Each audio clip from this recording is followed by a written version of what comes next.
Hey y'all! Pokemon Crystal using only one Sudowoodo got my rocks off, so this week let's do something that's gonna suck the life out of me. This week, let's see if we can beat Pokemon Red using only one PARAS. As usual, the rules are I can only use PARAS in battle, and I can't use any items in battle. By the way, if you like this kind of content and want to see more, be sure to subscribe and check out more of the videos on my channel. PARAS is a Pokemon that few people even remember, and is seemingly one of Game Freak's most hated Pokemon. Why do I think Game Freak hates this parasite? For a whole host of reasons. Paras and Parasect are among the few Kanto Pokemon to not receive any additional forms in later games, and they were cut from the Sword and Shield Pokedex. And in an act of sheer spite, Game Freak designed not one, but two other Grass-type mushroom-based Pokemon lines that can also use Paras and Parasect's signature move Spore. Plus, I can't even tell what kind of creature Paras is supposed to be. Is it a tick, a flea, a louse? Who knows? To me, it's all of the above. Additionally, the stats are really bad for a Pokemon that is also cursed with a terrible typing, laden with 3 double weaknesses, and the move pool other than Spore leaves a lot to be desired. But hey, maybe Paras could turn things around and boost its popularity by developing a social media following on TikTok. TikTok. Yeah, alright, let's do this. Off at Professor Oak's lab, I used the Universal Pokemon Randomizer to replace Bulbasaur with Paras so that our rival will pick Charmander. Paras is double weak to fire, so by the end of the game, the rival will have a Charizard that will be pretty hard for us to take down without getting roasted by fire moves. Paras is a Pokemon that doesn't realize that it's slowly being taken over by the parasite on its back, so I nickname ours Out of Sight, Out of Mind. More like out of space for the nickname. On a side note, when you've got a parasite growing behind you, that's called bacteria. Paras starts off with only the move Scratch, which is apt for a flea at the beginning of the game since we're starting from scratch. Surprisingly, we're able to beat the rival Bubs in our first Pokemon battle, which is good considering we're going to need all the experience we can get in order to beat Brock. This is small consolation though, since things are about to get much worse for Paras. I already know there's no way we can beat Brock with a blippy little bug and the move Scratch, so I try to gain experience by beating all the trainers in Viridian Forest. The only problem is that in this game, Paras is not only double weak to fire and flying, but also poison, thanks to a quirk where bug and poison are coded to be weak to each other in this game. This means I can't even get past the weakest Weedle in the forest. Seriously, this little mushroom is terrible. No cap. So my only option is to fight against Kakunas, Metapods, and Caterpies until we get strong enough to beat at least the one mandatory bug catcher that has a level 9 Weedle. And I don't even want to talk about how long this one took. I feel like I'm getting nowhere. I've spent hours in the woods just screwing around, playing with my tiny mushroom, and honestly, I might as well be Stroganoff. Even after making it to Pewter City, we're no match for Brock, so I level up by knocking out the junior trainer's Diglett for quick experience and then losing to the Sandshrew so I can repeat the battle multiple times. The Diglett is worth about 4 Kakunas in Viridian Forest, so while this method is faster, it also kinda takes a while. I also made sure to spend all of our money on items beforehand, since losing repeatedly also depletes our money. Great!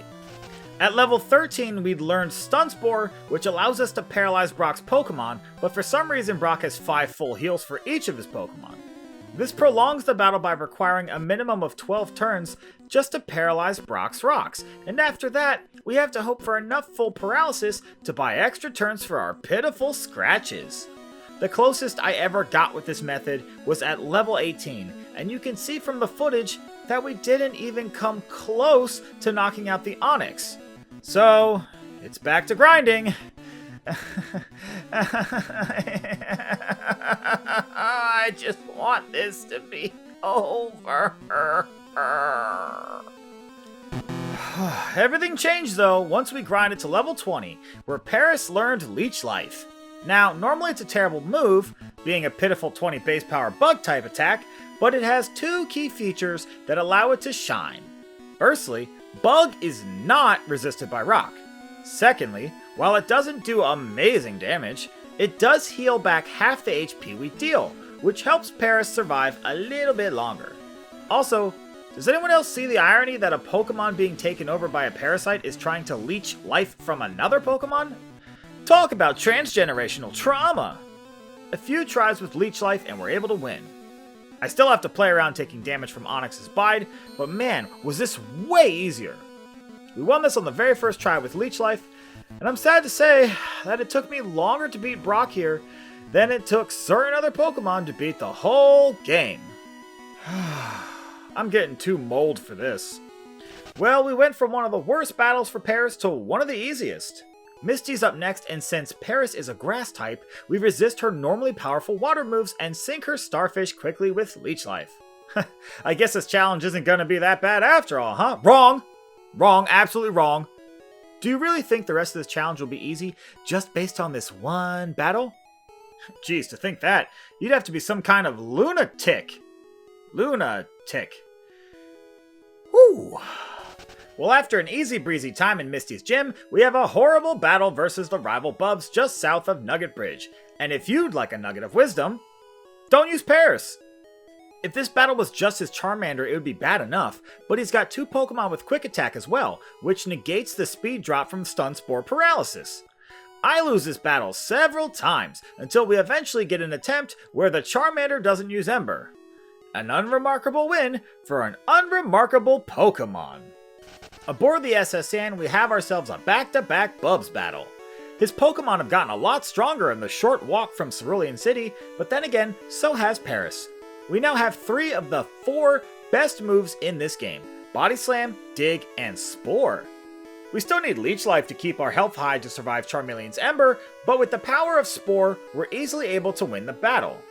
It's a 100% accurate move, and it puts the foe to sleep, letting us attack freely.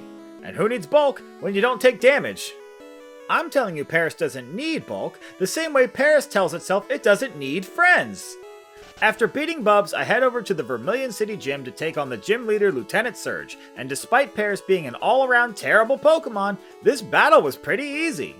One of Paras' few resistances is to Electric, and we also have Dig, which just so happens to be as strong as Earthquake in this game. So I don't even need Spore for this battle. Fun little side note, Paras is actually one of the HM Pokemon I normally use for these runs because it gets Dig, Cut, and Flash. Although, I don't even pick up Flash anymore. I do Rock Tunnel blind, baby! After traveling through that cave of darkness, I head to the Pokemon Tower in Lavender Town to take on the rival Bubs once again.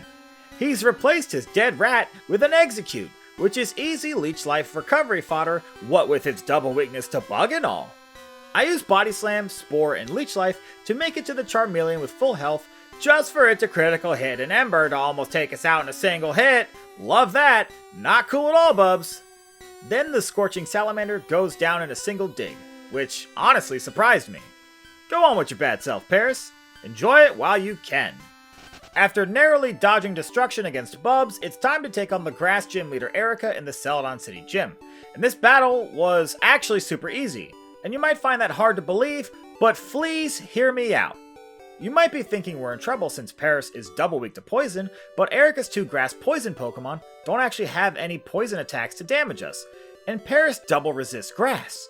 It's about the only thing this typing is good for. We do massive damage with Leech Life, being double super effective against them, while taking little damage in return. Pretty easy battle on the whole. If only they were all like this. They're not by the way. And by the time I take on Giovanni in the Rocket Game Corner hideout, Paras is already level 36 and we made quick work of his Pokemon. It would have been even faster had I taught Paras the TM for Mega Drain that we got from Erica, but I made a decision early in this run to stick with only physical moves, despite most of them lacking the same type attack bonus. But more on that once we get to a little bit later in the run. After rolling down Cycling Road faster than Paras is being assimilated, I head to take on Koga at the Fuchsia City Gym.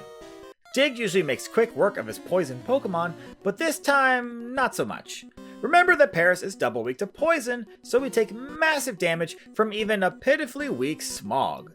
I usually get 1-hit KO'd by Muck's Sludge, and what you're seeing here is the closest of my many paltry failed attempts.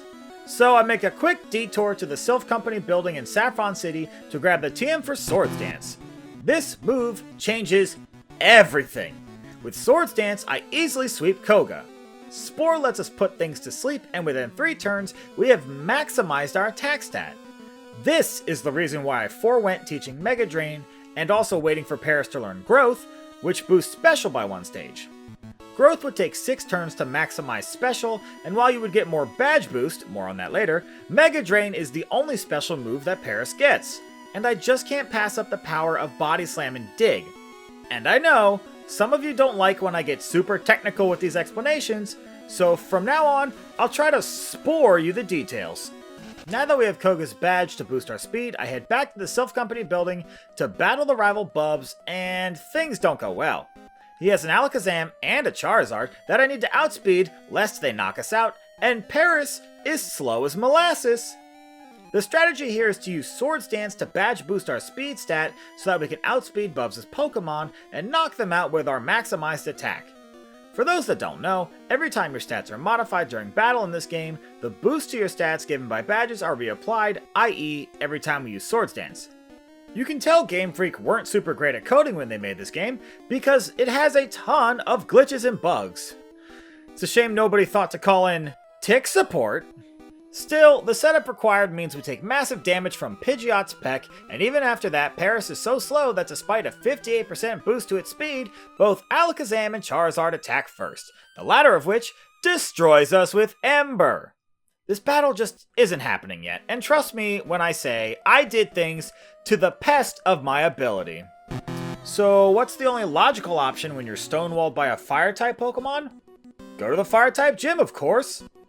I have a college degree. Still, this one should be easier since we can actually hit Blaine's Fire types with Dig. It's easy enough to set up Swords Dance against Blaine's Growlithe, but we level up when we knock it out, meaning we lose our badge boost to speed. Despite Ponyta and Rapidash both missing Fire Spin, and I don't even know how that's physically possible, we lose after getting 1-KO'd by Arcanine's Ember. I could just snag enough experience to level up before the battle and try again, but I decided to just take the extra levels we already have from progressing through the story and head back to Bubs. After heading back to Bubs, the battle starts off in much the same way. Pidgeot pecks a peck of pickled peppers right out of Paras' neck, and we set up Swords Dances on the Execute after leveling up, since the additional badge boost reset if you level up during the battle. This time though, the extra few levels really made the difference. After our 3 badge boosts to speed, Paras actually outspeeds the Charizard and the Alakazam, which is much faster. Huh, well, color me surprised, I guess. I guess, like a pyramid scheme, Paras just needed to add a few more levels in order to keep things moving forward. The battle afterwards with Giovanni is no problem at all, since his Pokemon are also bad. The only real threat is the Nidoqueen's Poison Sting, but by the time we get to it, we're all done dancing and ready to smash. Like prom! This chump never stood a chance, and it's his own fault. I found the TM for Swords Dance just lying on the floor of the Silph Company building, so I guess that'll teach you to make a mess of other people's property, bub. While I'm in town, I head on over to the Saffron City Gym to take on the Psychic-type leader Sabrina. Despite what modern Pokemon mechanics would have you believe, being a Bug-type does not really make this any easier. Leech Life is long gone and is much weaker than Body Slam or Dig anyways, plus our special is bad enough that her Pokemon's Psychic-type attacks hit hard. Oddly enough, it's her Bug-type Pokemon that gives us the most trouble. Our Body Slam critical hits, which ignores all of our stat boosts, allowing Venomoth to survive and Leech Life us in return. What's even worse, Alakazam still outspeeds, so thank goodness it uses a useless Recover at full health. Otherwise, we would have lost this one in embarrassing fashion. Well, a Bug-type losing to the Psychic Gym would be like, I don't know, a Ground-type losing to an Electric attack? Oh. Wait, that actually happened. Okay. Okay, so now I'm forced to go back to the Cinnabar Island Gym to beat Blaine the Fire-type Butthead. And despite our higher level, let me tell you, I think Baldylocks actually got more difficult. We get all boosted up and slam his first 2 Pokemon, but Rapidash still outspeeds and takes out most of our health with Fire Spin. We only knock it out because the second Fire Spin misses, and then we level up right before Arcanine, losing our badge boost to speed. Though somehow, by the grace of Jeebus, Arcanine misses Fire Blast, letting Paras dig up a victory that I will not question. Moving along. With all that craziness behind us, it's time to take on Giovanni in the Viridian City Gym for our last badge. Once again, Paras completely dunks on Giovanni, but that's more of a testament to how bad he is rather than how good Paras is. It would kind of be like watching Smash Mouth beat Limp Bizkit in a battle of the bands. I mean, did anybody really win? As for the battle, we're able to easily set up against the Rhyhorn thanks to Spore, and we're even able to get some extra badge boost thanks to Dugtrio going for Growl to lower our attack. Remember that badge boosts apply anytime our stats are modified, including by the opponent. Paras even surprises me by one-hit KOing the Rhydon, a Pokemon with one of the highest defense stats in the game. Not bad for our little Portobello fella. With 8 gym badges in hand, the only thing standing between us and the Elite Four is another rival battle with Bubs. I did some side quest stuff before the battle and gained an extra level, plus just enough experience to level up right after the Pidgeot gets knocked out. We still take a ton of damage from Peck, but then it's off to the races against the Rhyhorn. For once though, I try something new and don't put it to sleep with Spore, since I actually want it to help us badge boost. See, with 3 Swords Dances alone, we'll only be able to badge boost our speed by 58%, which is not enough to move before the Alakazam or Charizard. But with 3 Tail Whips on top of that, we badge boost our speed by an additional 123%, letting us move first and knock out those mega threats before they destroy my tiny little Buglet. This all backfires of course if Rhyhorn actually attacks us, since we have barely any health left over. It's a pretty risky strategy that doesn't leave much room for error. Alright, here are the stats going into the Elite Four. Level 54 is not too high, considering we had to be at level 20 just to beat Brock. Other than that, the stats are terrible, especially the speed, which has been an issue the entire run. You know what they say, the early bird gets the worm. Well, if that's the case, Paras must be starving.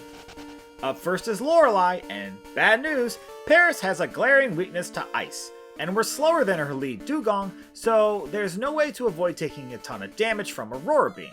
Still, there is an upside though, since Aurora Beam has a chance to lower our attack, which not only badge boosts, but lets us use an extra Swords Dance for even more badge boosts.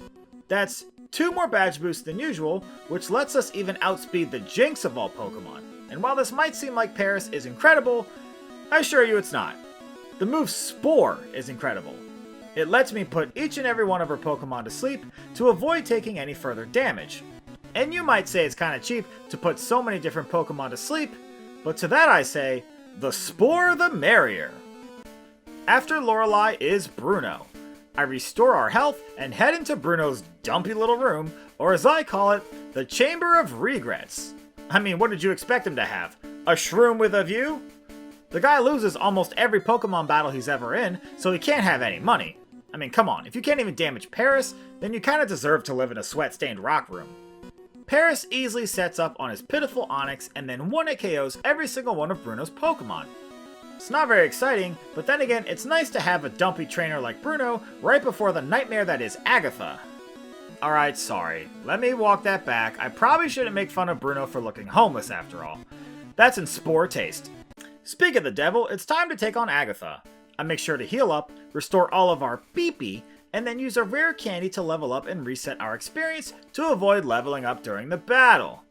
And just to be clear, I lost this battle a lot and had to reset a lot.